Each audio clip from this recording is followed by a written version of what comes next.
The house in the Wyndham district smelled like cedar and radiator heat on the day I first viewed it.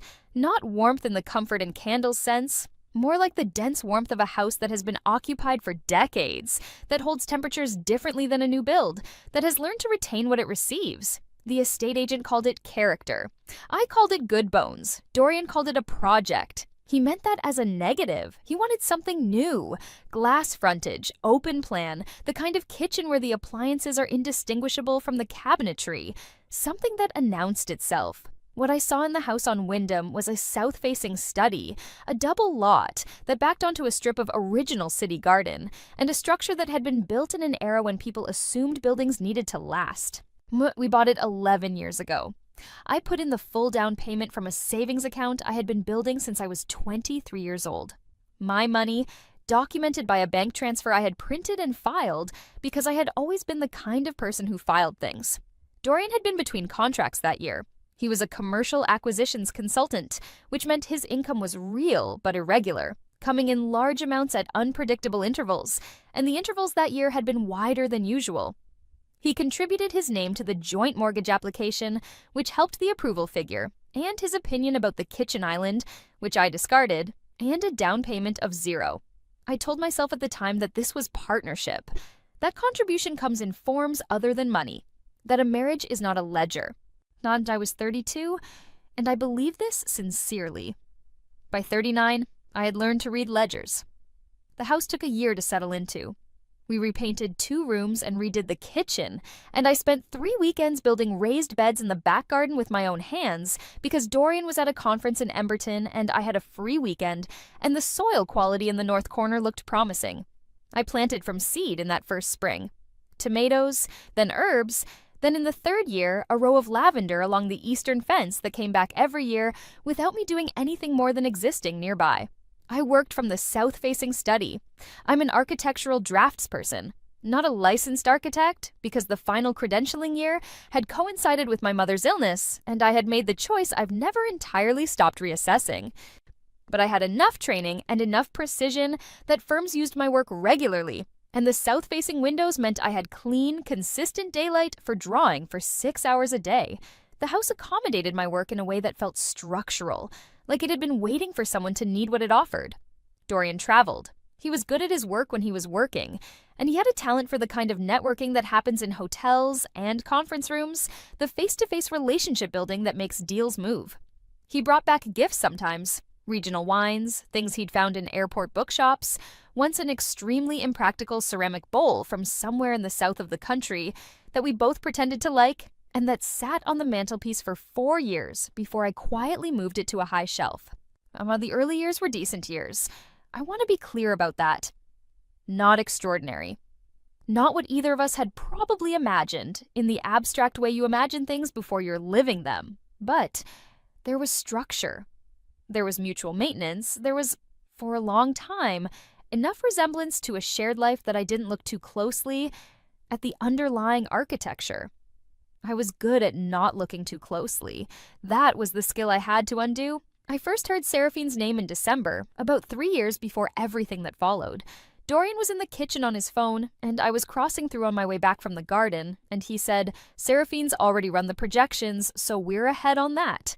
A professional name, a professional context.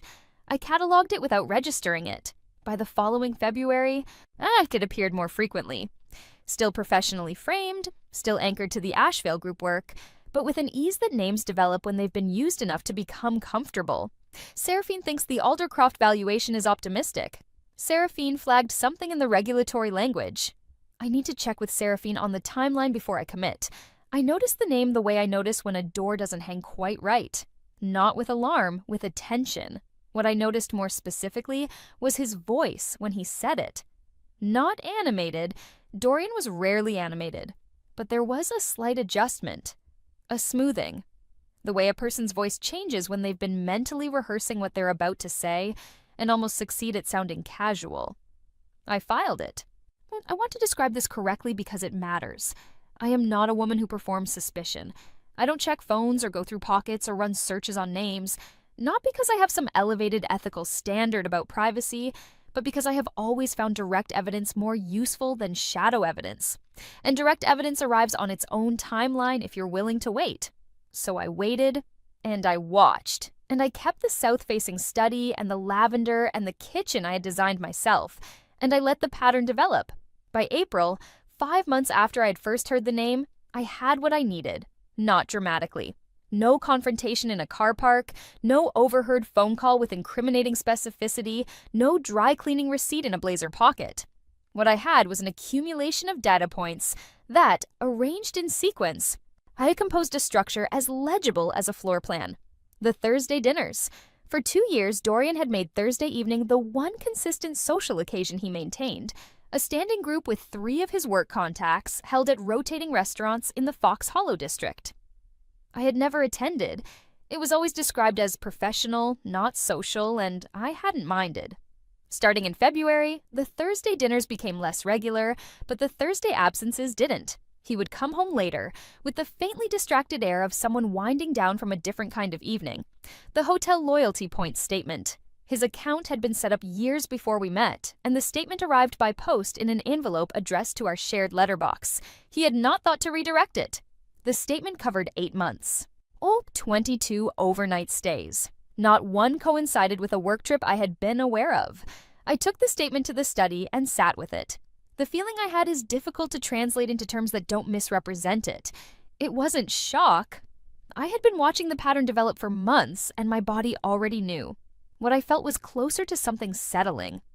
The specific settling that happens when a structure has completed its shift and the foundation has found its new equilibrium. Not comfortable, but stable in a different way than before. I put the statement in a folder I labeled Tax Documents, 2019, and filed it between architectural specification sets. Then I went and made dinner. Dorian came home at 9 and said he'd been at a client dinner. I said I'd saved him a plate. We ate in the kitchen without the television. That's the way we had done every Thursday for 11 years, and I watched him tell me about his evening and thought, he has absolutely no idea. That gap, the gap between what he thought I knew and what I actually knew, was the first asset I identified. I let 3 weeks pass before I did anything with it. This was deliberate. Acting immediately would have been acting emotionally, and emotional action was exactly what Dorian would have wanted, because emotional action produces chaos, and chaos is easy to manage when you're the one who caused it and have been thinking about the consequences while the other person was still in the dark. What I needed to understand before I moved was the financial picture. And what I found when I began to look at the financial picture with the same attention I had given the pattern of his absences was that Dorian had been doing something I should have noticed earlier. He had been organizing. Not dramatically. He hadn't emptied accounts or forged signatures. He was too careful for that, and I suspect too aware of legal exposure. What he had done was quieter and more strategic. He had been, over the course of roughly 18 months, shifting his financial life into structures that did not include me. The subsidiary account under the Ashvale Group entity, I found a reference to it in a stack of tax documents he had brought home to review and left on the kitchen table overnight. He had moved a significant portion of his ongoing consulting revenue into it. Not hidden, not illegal, but structured in a way that would not appear in the standard asset disclosure he'd have to make in divorce proceedings unless someone knew to ask for it. Sans a personal investment position that had been liquid for 2 years. He had mentioned it to me once as a speculative thing that hadn't worked out, and I had accepted that and moved on. I found the corresponding account statement in the same tax document stack. The investment had not failed. It was valued at around $65,000 and had been liquid for 22 months. He had been planning this departure for longer than the hotel stays implied. That realization was the one that changed the temperature of everything. The affair I could understand as weakness, as the ordinary failure of a person who wants more than they have and lacks the courage to say so directly. The financial repositioning was not weakness. It was deliberate work. It meant he had decided, and while he was deciding, he had sat across from me at the kitchen table on Thursday evenings and eaten the food I made and maintained the surface of a marriage he had already, in every way that mattered, ended. I went to the study that evening and sat in the dark for a long time. Then I called Josephine. Josephine Vander had been my mother's attorney before I inherited her. She was in her early 60s, worked from a converted terrace office in the older part of the city, and had the specific quality of a very good structural engineer. She looked at situations and located the points under stress. She answered her own phone at all hours. She had a yellow legal pad she used for everything, and when she looked at you from across her desk, you felt that she was not so much listening to you as filing what you said. And I called her on a Wednesday evening and said I needed to understand something about property law. She said, "When can you come in?" Her office smelled like old coffee and printed documents. The desk had papers on it in what looked like disorder, but which, I had learned, was a system she could navigate flawlessly. She listened to my situation without interrupting. When I finished, she asked one question. "Has he said anything directly about the property yet?" "Not yet," I told her, but the direction was clear. She nodded slowly. She wrote something on the yellow pad. Then she said, "Then we have time. And in property law, time is almost everything." What she explained to me over the next 2 hours became the architecture of everything that followed. A lien, she told me, is an encumbrance attached to a property. It travels with the land, not the person. When a property is transferred from one owner to another, any existing liens are transferred along with it. The new owner takes the property subject to those encumbrances. They cannot sell or refinance with a clean title until every lien is satisfied in full. A title search conducted by any competent conveyancing solicitor will reveal all recorded liens without exception. This is basic property law. It is the kind of thing every person who has ever bought a house has technically been told, but which most people don't internalize. Because in the ordinary course of a property transaction, liens are things you clear before transfer, not things you inherit after it. Josephine asked me what the current equity situation was. I walked her through the numbers. The house had appraised 18 months earlier for $380,000, and the Wyndham District rezoning and the new transit infrastructure announced since then had pushed the actual market value higher. I had been tracking comparable sales, and the best current estimate was $420,000 to $440,000, against an outstanding mortgage balance of just under $80,000. Equity, approximately $350,000. Most of it mine by financial contribution, though the joint title meant it was legally co-owned. She said, "Tell me about your credit history." Impeccable. I had never missed a payment on anything. My credit score was in the highest bracket. She said, "Then you have a path. Several, in fact. Let me walk you through them." The first mechanism she described was a home equity line of credit. A HELOC is a revolving credit product secured against the equity in a property as a co-owner with a clean credit history and a mortgage in good standing. And importantly, as the primary payment contact on the mortgage account, I was eligible to apply for one without requiring Dorian's participation, provided the application was processed through the right channel. The HELOC, once approved, would be registered as a recorded lien against the property. The registration would appear in any subsequent title search. If I drew down the credit line before the property was transferred, the debt would be mine. But the lien would follow the land. If the property was then transferred to a new owner, and that new owner would inherit both the title and the obligation to account for the lien. They could not sell or refinance to clear title without first satisfying the HELOC balance. The lender would be repaid, but the funds I had drawn would already be in my possession. I asked her to walk me through the numbers again, slowly. If the property was worth $420,000 and the outstanding mortgage was $80,000, the available equity was $340,000. HELOC products in our jurisdiction typically offered up to 80% of appraised value minus outstanding mortgage, which put the maximum line at approximately $256,000. She said I could apply for up to that amount. She recommended applying for slightly under the maximum to reduce scrutiny. $238,000. She said, "That number is defensible." I kept my face still. I said, "How long to process?" She said, "If your application is clean, 10 to 14 business days." The second mechanism, the mechanic's lien. She had a contractor she worked with, a licensed general contractor named Ferris, who was experienced with legally complex property situations. What she proposed was genuine. Ferris would assess the property and produce a documented renovation scope. Legitimate work, real scope, real quote. If a notice of contract was filed with the county before the renovation commenced, and the property subsequently transferred before the work was completed and paid for, Ferris would have full legal standing to file a mechanic's lien for the value of his contracted services. Under our jurisdiction's construction lien statute, a mechanic's lien attaches to the property regardless of who currently owns it. It is a lien on the land, not on the person who hired the contractor. I asked her what scope would produce a reasonable and defensible lien value. She outlined foundation waterproofing, exterior brickwork repointing, subfloor section replacement in the east wing, and a full electrical assessment. The east wing subfloor had always had 2 soft spots. This was not invented, it was accurate, and I had been meaning to address it for years. The quote Ferris produced would not be fabricated. It would be real.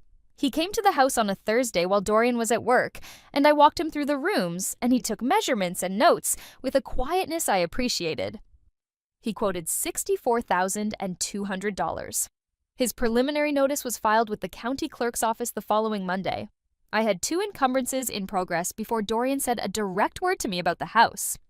The HELOC application took 11 days to process. I had submitted it online on the evening I returned from Josephine's office, and I spent the intervening days behaving exactly as I normally behaved, working from the study, attending a site review with a firm in the Aldercroft district, cooking dinner, listening to Dorian talk about Asheville group matters in the abstracted way he spoke about work when he was protecting information. Nothing about my behavior changed. I did not look at him differently, or leave the kitchen faster than usual after dinner, or let my voice carry anything it hadn't always carried. So I had learned in 11 years to be very still when it mattered. The HELOC approval arrived by email on a Tuesday morning. I opened it at my drafting table with a cup of tea going cold beside me. Credit line approved, $238,000 secured against the property, registered against the title effective the same business day. I forwarded it to Josephine. 20 minutes later, she confirmed that the lien had been recorded in the county property records.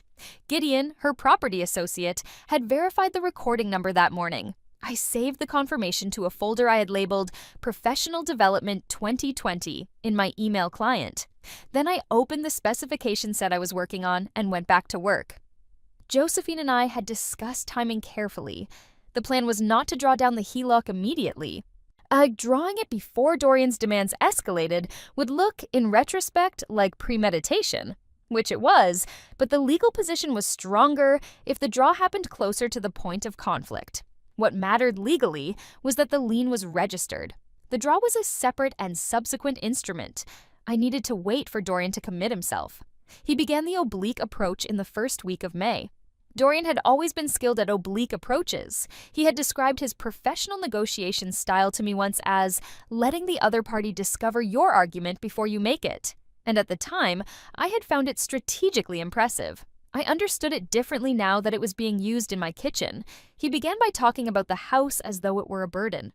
The upkeep, the garden becoming more labor than pleasure, and how the district was changing, which was true, but which he had never framed negatively before. He raised this twice in casual contexts, the way you raise something you want to normalize before you make it explicit. He mentioned, over dinner on a Thursday, that a colleague had sold a comparably sized property in the Wyndham area and had come out significantly ahead. He mentioned, without looking at me directly, that some couples, when a marriage reached a natural endpoint, his exact words, found it administratively simpler to deal with shared assets outside the formal divorce process. I said, "That makes sense for some people." He nodded as if I had agreed to something. I had not agreed to anything. By the 3rd week of May, the oblique approach had run its course, and Dorian came to the direct conversation. He had poured himself a glass of wine, which he rarely did on a weeknight, and he had set his phone face down on the kitchen table, and he had that particular quality of stillness that comes from having rehearsed what you're about to say enough times that you've stopped being afraid of it. He told me he had been unhappy for a long time. He said he didn't say this to cause pain, but because honesty was important to him. He said there was someone else. Here he paused, and that he had been trying to find the right path forward. He said the word fair 4 times in the first 6 minutes. Then he said, the cleanest path for the house would be to transfer your share directly to a third party rather than go through a contested property division. I said, "What third party?" He said, "Seraphine." "Oh, she has the financial standing to assume the property. You'd receive a buyout payment from me directly. I've had an accountant look at it, and the figure is reasonable." I looked at him for a moment. I said, "You want me to sign my house over to the woman you've been staying in hotels with for the past 8 months?" He didn't flinch. I noticed this. He had known the question was coming and had prepared for it. He said, "I understand how that sounds, but a formal divorce proceeding and the associated property dispute could take 2 to 3 years and cost both of us significantly. This is cleaner." I asked what the buyout figure was. He named a number.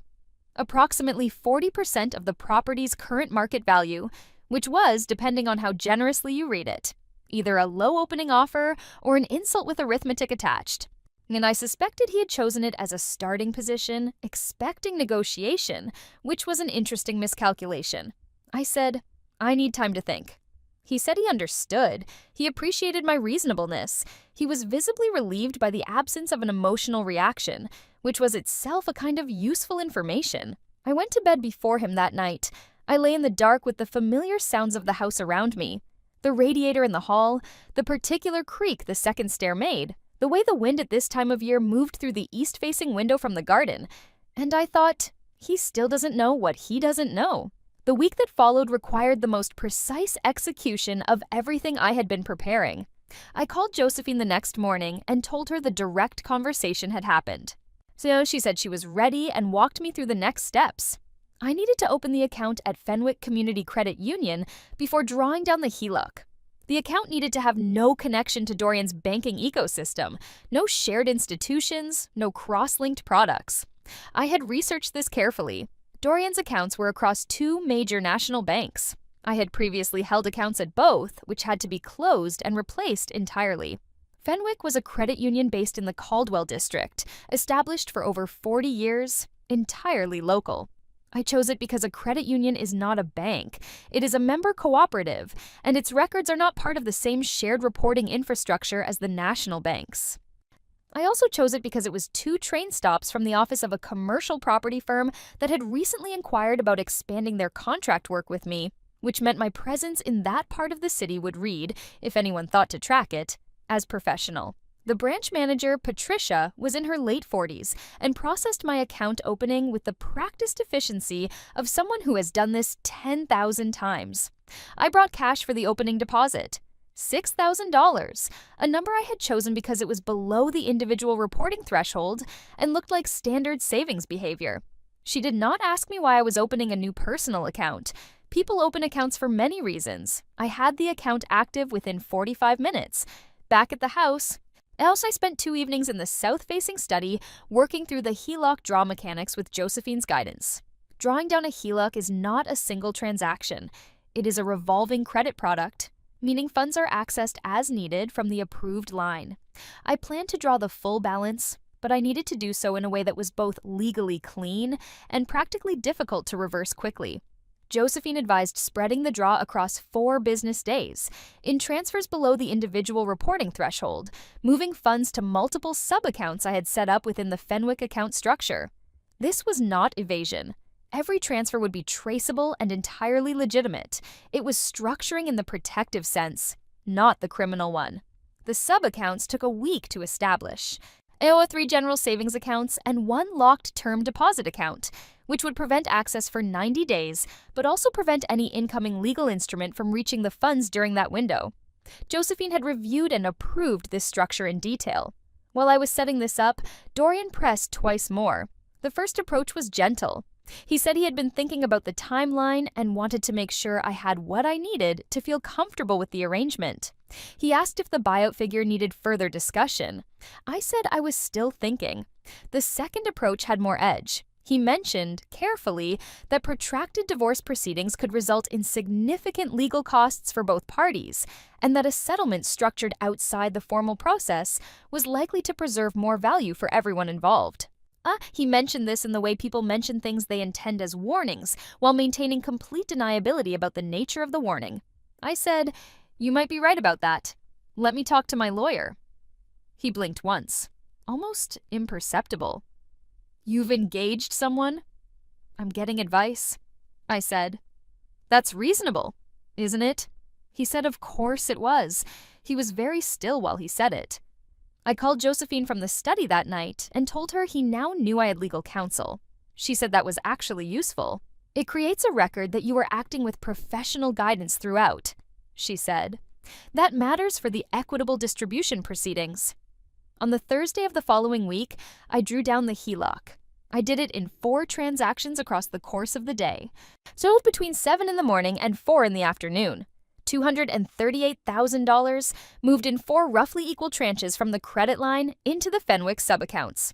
Each transaction was documented by the digital record the credit union generated automatically. Each was within the regulatory threshold for a single transaction. By 4 in the afternoon, the credit line was drawn to 0, and the Fenwick accounts held the balance. I closed my computer, went to the garden, and spent an hour turning the soil in the raised beds. The lavender was starting to come up again. Dorian's solicitor sent the transfer documents the following Monday, as Dorian had promised.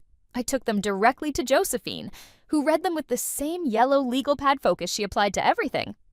She made 2 objections to existing clauses and had them removed. She added 1 clause, boilerplate on its surface, inserted in plain sight, confirming that the transfer was made with full disclosure of all encumbrances affecting the property.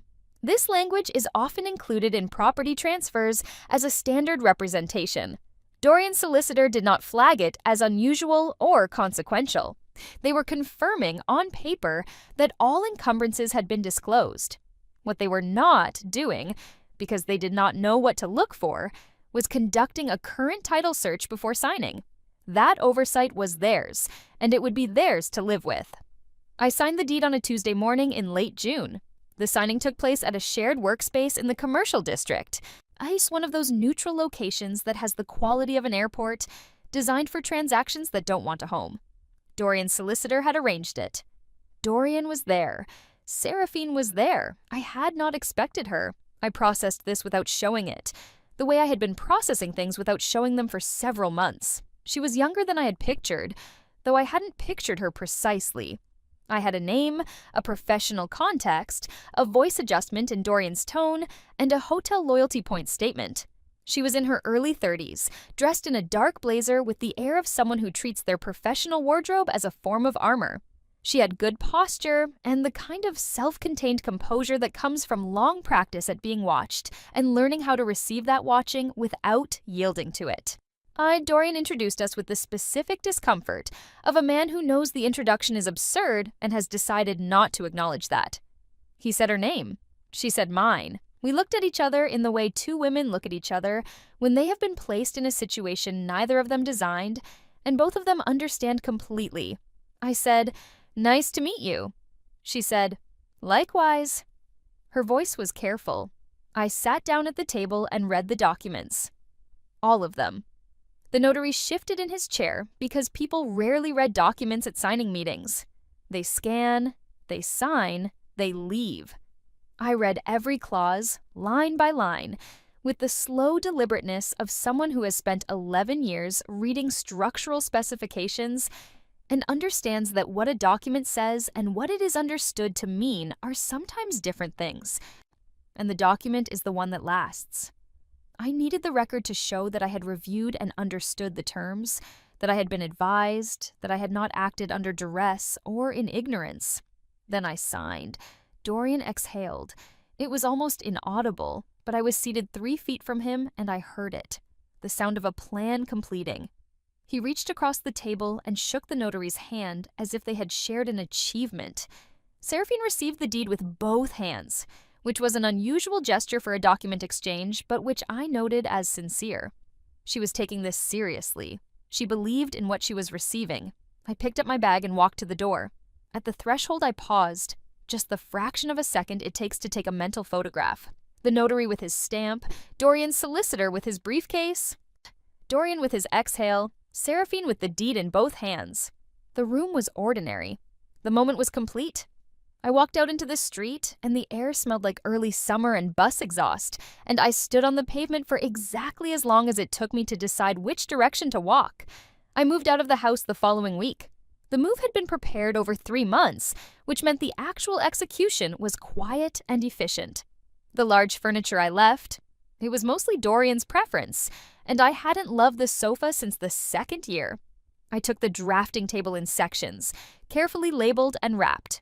I took my books and my architectural files and the kitchen equipment I had accumulated over 11 years of cooking with intention for a person who rarely noticed what he was eating. Then I had taken a flat in the Caldwell district, a neighborhood I had always liked for its older buildings and its proximity to two firms I intended to approach about contract work expansion. The flat was on the second floor of a building that had been converted from a former printing warehouse, and it had the particular quality of a space that knew what it was made of. High ceilings, original windows, no pretension. It smelled on the first morning like old stone and city dust and the particular chemical ghost of 40 years of printing ink. And underneath all of that, like clean surfaces and open air. My window faced east. I had morning light I had been missing for years without naming the absence. The first night I slept there, I slept 8 hours without once coming to the surface. The following 3 months were not recovery months. I want to be clear about this because the word recovery implies that I had been damaged and needed to be restored to a previous state. I had not been damaged, I had been educated. What those months were was construction. I retained Josephine formally for the equitable distribution proceedings, which I had decided to pursue regardless of the transfer, because the buyout figure Dorian had paid was substantially below my documented financial contribution to the property, and the court had instruments to correct that imbalance. I also retained Gideon Harlow at a commercial property practice, because I anticipated that when the lien situation became visible, I would need counsel who specifically understood commercial property law. Josephine and I had discussed the timing of Seraphine's discovery carefully. The most probable path to discovery was a title search conducted by a buyer's conveyancing solicitor. Seraphine was commercially sharp. She would list the property. A buyer would make an offer. The buyer's solicitor would pull the title search. The encumbrances would appear. We had anticipated a delay between the transfer and the listing. People who receive property in the context of a complex personal arrangement sometimes take time before activating it. We had assumed 3 to 6 months. Seraphine listed the property in the second week of August, 6 weeks after the deed transfer. Josephine called me on a Tuesday morning. I had been at my drafting table working on a residential specification for a firm in Windmore, a building with a problematic east wall and a client who kept adding windows to sections that needed to stay solid. I set my pencil down. "She's listed it?" Josephine said. "What price?" I asked. $460,000, the upper end of the Wyndham market, a number that accurately reflected the double lot and the rezoning upside. Seraphine had done her research. She understood what she thought she had. "Standard timeline to title search," I said. Josephine said, 5 to 7 business days after an accepted offer. "Let me know." I picked up the pencil and went back to the east wall problem. There is a quality to anticipation when you have removed the uncertainty from it. It's not suspense. It's closer to focus. The same focused attention I had when calculating load requirements. Knowing what the structure needed to support, running the numbers, waiting for the confirmation that the numbers had held. The first offer came in 12 days later. The buyer's solicitor pulled the title search on day 6. The result? 2 recorded encumbrances. A home equity line of credit in the amount of $238,000, registered against the property title approximately 6 weeks before the deed transfer to the current owner, currently drawn in full. A mechanic's lien notice in the amount of $64,200, filed by a licensed contractor for contracted renovation services on the property with a commencement date that had not been met. Total encumbrances: $302,000 against a property listed at $460,000. The buyer's solicitor ran the calculation. Against a purchase price of $410,000, a modest reduction from list, which was standard, the encumbrance burden left a net recoverable equity of approximately $108,000. But clearing the encumbrances was not optional. Any title transfer required clean title. The HELOC and the mechanic's lien had to be satisfied in full before the sale could close. At the negotiated purchase price, that arithmetic did not close. The buyer withdrew. Their solicitor sent a letter to Seraphine's agent. The property was encumbered. The encumbrances significantly exceeded expectations. The buyer would not proceed without a price reduction that made satisfaction of the liens economically viable. Seraphine's agent sent back a request for clarification. The solicitor replied with the registration numbers of both encumbrances and the amounts. I received this information from Josephine 3 days later. I relayed through her county records contact. I was eating dinner at my kitchen table. Pasta, simple, the kind I make when I want to eat without thinking about cooking. I put my fork down while she spoke. When she finished, I said, "What do you think she does next?" Josephine said, "Tries to find a buyer who can absorb the encumbrances, or tries to challenge the lien." I said, "Can she challenge the HELOC?" Josephine said, "Only if she can demonstrate fraud or bad faith in the original application. Your application was legitimate. Your credit was clean. The mortgage was current. You were a co-owner with full legal standing to apply, and there was no misrepresentation to the lender." "And the transfer documents," I said, "included the full disclosure clause?" She said, "Their solicitor drafted it on our instruction without understanding why we wanted it. That clause confirms they represented the transfer as made with full knowledge of all encumbrances. Whether or not they knew the encumbrances existed, they signed a document saying they had disclosed them." I picked up my fork. "Thank you, Josephine," she said. "There's more to come." The second offer came in September. A developer. I had expected this. The Wyndham District rezoning made the double lot attractive to residential developers who wanted to build new and had no attachment to the existing structure. A developer would factor the encumbrances into their offer calculation and come back with a number that reflected the realistic net position. The developer came back with an offer of $215,000 against the $460,000 list price, against the $420,000 appraised value, against the $302,000 in total encumbrances that had to be cleared before any title could transfer clean. At $215,000, the proceeds after clearing the existing mortgage balance of $80,000 left $135,000 of net funds, against $302,000 in liens. The math didn't close. There was no version of that sale at that price that allowed Seraphine to walk away with anything other than a cleared obligation and a negative balance.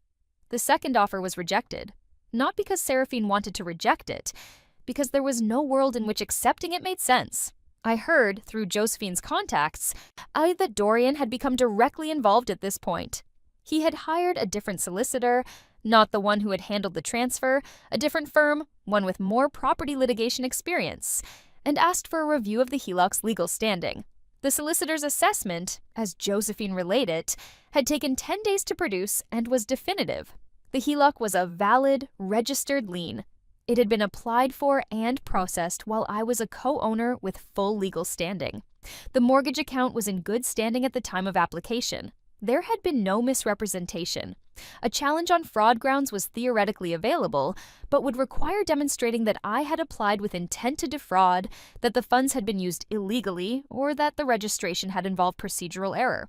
None of those grounds existed. Only the solicitor's advice. A fraud challenge could be filed, but the probability of success was low. The timeline was 18 to 24 months, and the legal costs would likely exceed any possible recovery. Dorian did not file the challenge. What he did instead was what I had always known he would eventually do, which was to attempt to make the situation someone else's fault, in a way that allowed him to maintain the posture of a person who had behaved reasonably throughout. He called me on a Thursday afternoon in October. I was at the east window with the specifications set, the same posture I had held in the Wyndham study for 11 years, but different now. East-facing light, the street below the former printing warehouse, the smell of old stone when I opened the glass, my name on a plate outside a building 2 streets over. Well, when his name appeared on my phone, I looked at it for one full ring. Not to decide whether to answer. I had known this call was coming and had decided how to handle it months earlier, just to note the feeling of the moment. There was something in it I wanted to accurately record. I answered. He said, "Mira." His voice was different from any version of it I had heard in 11 years of knowing him. Not angry. Anger would have been straightforward. This was the voice of a man who has been working very hard to maintain composure while simultaneously composing a legal argument, and who has not entirely succeeded at either task. He said he needed to understand what had happened with the property's financial situation. I said, "Which part?" He said he had been made aware of an encumbrance on the title. He said he wasn't certain when it had been applied for. He wondered if there had been a paperwork issue. I said, "There wasn't a paperwork issue." Silence. He said, "The HELOC was registered before the transfer." I said, "The transfer documentation which your solicitor prepared included a clause confirming the transfer was made with full disclosure of all encumbrances. Your side signed that document." He said, "The transfer was made in good faith." I said, "I know. We had an agreement. We had a signed deed," I said, "with specific language about encumbrances. Your solicitor's language, not mine." There was a long silence. I could hear him breathing, the specific quality of his breathing in a moment of sustained effort, the same quality it had in the early years when he was working late on a difficult proposal. I hunched over the kitchen table, and I would bring him coffee without being asked. I used to think that quality meant intensity. I understood it now as the sound of a person who had always believed the variables would arrange themselves in his favor, encountering evidence to the contrary. He said, "What do you want from this?" Not a question. A statement phrased as a question because he was recording the call on his end and wanted my response on record. I was recording it on my end. I had been recording since I answered. I said, "I want you to be aware that I'm recording this conversation. If anything in this call constitutes an acknowledgement of wrongdoing or misrepresentation in the transfer process, it will be included in my equitable distribution filing." He was very still on the other end of the line. Then he said, "I'll have my solicitor contact Josephine." I said, "That's the right call." He hung up. I set my phone face down on the desk and looked at the specifications set in front of me. A residential renovation in the Aldercroft district, south-facing extension, load calculations for a new opening in a bearing wall, the work that I had always been good at, the work I had done from a south-facing study for 11 years, while a man I had fed and housed and believed in had been positioning himself to take the house out from under me. I picked up my pencil. The equitable distribution proceedings moved through the courts over the following 4 months and concluded in January. The record I had built was thorough. Bank transfer documentation showing my full down payment 11 years prior. Payment records showing my primary and majority servicing of the mortgage in the first 3 years of the marriage. Tax records showing consistent income and financial contribution throughout. And Josephine's documented account of my consultations, which established that I had been seeking legal advice from the moment I identified financial irregularity, not in reaction to Dorian's moves, but in parallel with them. The transfer buyout figure Dorian had paid was examined by the court as a prior settlement instrument. Given my documented contribution, the court found that the buyout substantially undervalued my share. Dorian was ordered to pay a supplementary settlement figure that effectively tripled what he had originally offered at the kitchen table. The HELOC was not part of the equitable distribution calculation. It was a personal debt I had taken against equity I had built, and the funds I had been drawn legitimately before the transfer. The court had no instrument to recover funds drawn on a registered credit product by a co-owner with full legal standing. The debt existed against the property, not against me personally. When the property eventually resolved, so would the debt. Through the autumn and into winter, Seraphine made 2 more attempts to sell. Both failed for the same reason. The encumbrance burden on the property meant that no buyer could acquire clean title without the HELOC and mechanics lien being satisfied first, and the only sale price at which that satisfaction was arithmetically achievable left the seller with nothing or less. She had been handed a house that looked, from the outside, like an asset. But from the inside of a title report, it was an obligation. She had stopped making payments on the property's financial obligations by November. There was, as it turned out, a secondary detail that Dorian's solicitor had also failed to address when drafting the original transfer. The mortgage had remained in both Dorian's name and mine. The deed transfer had conveyed ownership interest to Seraphine, but the original mortgage note was a separate legal instrument binding on the original borrowers, and no assumption agreement had been executed. This was not an accident. Josephine had been very careful not to raise it. When payments on the property stopped, the mortgage servicer initiated default proceedings. I received a notification letter in November. As a named party on the original mortgage, Standard procedure required notification of any default event affecting the account. I had been waiting for exactly this. Josephine had prepared a release instrument in advance, a document that would remove me from the mortgage obligation entirely, contingent on receipt of the court-ordered supplementary settlement payment from the equitable distribution proceedings. When Dorian paid, and he paid, because the alternative was contempt of court proceedings that would have been considerably more damaging than the payment itself, Josephine filed the release instrument. It was processed and recorded in March. I was removed from the mortgage obligation at the same time the property entered formal foreclosure proceedings. The foreclosure moved on standard statutory timeline. Notices, cure periods, formal filing, the extended waiting period required by law, and then the auction. Gideon attended on my behalf and called me from outside the auction room. His voice had the particular acoustics of a building hallway. Slightly hollow, slightly echoing, the sound of institutional spaces. Sale price, $289,000. After the outstanding mortgage balance and foreclosure processing costs were cleared, the remaining proceeds were distributed to lien holders in order of registration priority. The HELOC was the senior lien. Its registration date predated all other encumbrances. $238,000 went to the credit line. The lender was repaid in full. The mechanic's lien received a partial payment from the remaining proceeds, approximately $31,000 against the $64,000 claimed. Ferris had contracted with me, knowing this outcome was possible. His agreement with Josephine had included provisions for exactly this scenario. He did not consider himself a loser in the arrangement, and he was not one. Seraphine received nothing from the foreclosure sale. She had held the deed to the Wyndham property for approximately 17 months. She had paid transfer taxes on it. She had paid for listing fees, 2 rounds of conveyancing solicitor fees, the property management costs during the months it sat vacant and unsaleable, and the professional time of the solicitor who had spent 6 weeks trying to find a legal challenge to the HELOC and failed. Yet she had held a deed to a house for 17 months and walked away with exactly what the house had contained when she first took it into her hands: a set of obligations she hadn't fully understood, and a gap between what she thought she was getting and what the title records actually said. Dorian's outcome took longer to play out, and I had less information about it than I had about the property proceedings.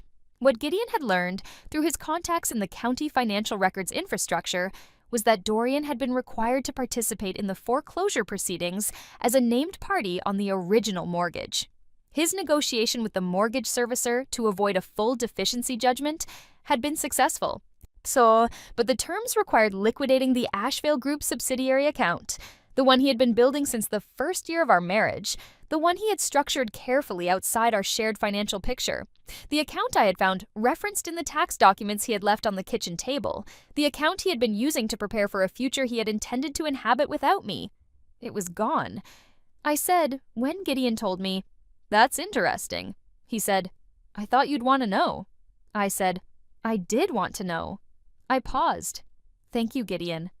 I did not follow Dorian's career trajectory after that. I had heard, through the ordinary diffusion of information that happens in a professional community of overlapping networks, that his position at the Asheville Group had ended approximately 6 months after the property crisis became a known matter in their shared professional circles. I don't know the precise circumstances. I didn't need to know them. I had not set out to end his career. I had set out to ensure he could not strip mine. Those are different projects, and they produce different kinds of satisfaction. The capital I had extracted from the HELOC, $238,000, less the amount extinguished against the foreclosure proceeds when the credit line was repaid by the senior lien distribution, combined with the court settlement and the supplementary distribution order, represented a net recovery that substantially exceeded what Dorian had offered me at the kitchen table on the night he poured himself a glass of wine and told me he believed in honesty. Numbers, not justice. I want to be clear about that. No number corrects for 11 years of a thing that looked like a marriage from the outside while being, structurally, something else entirely. But numbers were what I had to work with, and I worked with them precisely the same way I had always worked with load calculations and structural specifications and the weight-bearing requirements of things people intended to last. By the following spring, I had used the capital to acquire a 2/3 equity stake in a small architectural practice in the Caldwell district. 2 streets from my flat, to occupying the ground floor of a building that had once been a letterpress. The practice had 3 licensed architects, a project coordinator named Dana, who had been with the firm since its founding, and a principal who had built something real over 20 years and wanted to retire into it rather than sell it to someone who wouldn't understand what had been made. The acquisition negotiation I handled myself. My name went on the door in April. Not front and center, it was a small firm, and I had no interest in displacing what had been built. It went on the door the way names go on doors when the intention is permanence rather than announcement. A small plate beside the entrance, black text on brushed steel, flush with the wall. I still work from a south-facing window when I can arrange it. The building has 4. Now I have the one on the 2nd floor, the one that overlooks the garden the previous tenants had planted along the east wall. Mostly herbs, some lavender that came back without being tended. The way lavender does when it has found the right soil and doesn't need anything more from you than to be left alone to do what it was built to do. I don't press my palm to the doorframe when I leave. I don't need to check if it's still there. Fresh eggs do not have to be refrigerated because they don't have to be refrigerated. Store-bought eggs that have been washed need to be refrigerated. What's the difference? Oh, interesting, sandwiches. Interesting. Do they have to be refrigerated in dreams? No, you can do as you please in dreams. I love Jimmy Bucket and Squint and Thingamabob. A guy capable of dom or sub energy. Humana, humana, humana, humana, awooga. Yes. I seriously cannot thank you enough for being you and the funny content you provide. Oh, Jack. Seriously been struggling so much with my mental health. Every time I come to your streams, I always find myself genuinely smiling and laughing. Oh, Jack, I'll cry. I feel the same way about being here with chat. So, thank you guys. I've been having a tough time recently, and it always makes the world better to be here. J-Man, thank you so much. I appreciate that. You guys. Thank you. Guy being gender neutral. Yes, yes. I work in a school. Oh, rats. I'm so sorry. Do you get dream salmonella? Mom's bucket eggs stay good on top of the fridge for okay, as long as they're covered in sticks and doo-doo.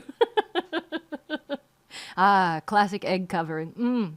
Do you do eggs washed or sticks? Do you get the sticks and doo-doo?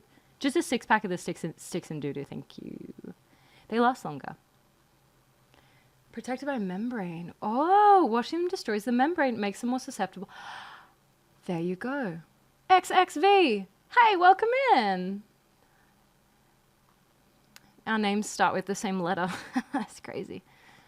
It's X. Dreamer of the Blue. Oh. Sorry about that. Was a cursed blah, and I do apologize for that. You got the off brand. It's like the bruised fruit. It still is good. It still works. It just is a little bit funny. You never said that about my name. Omerta, our names start with the same letter.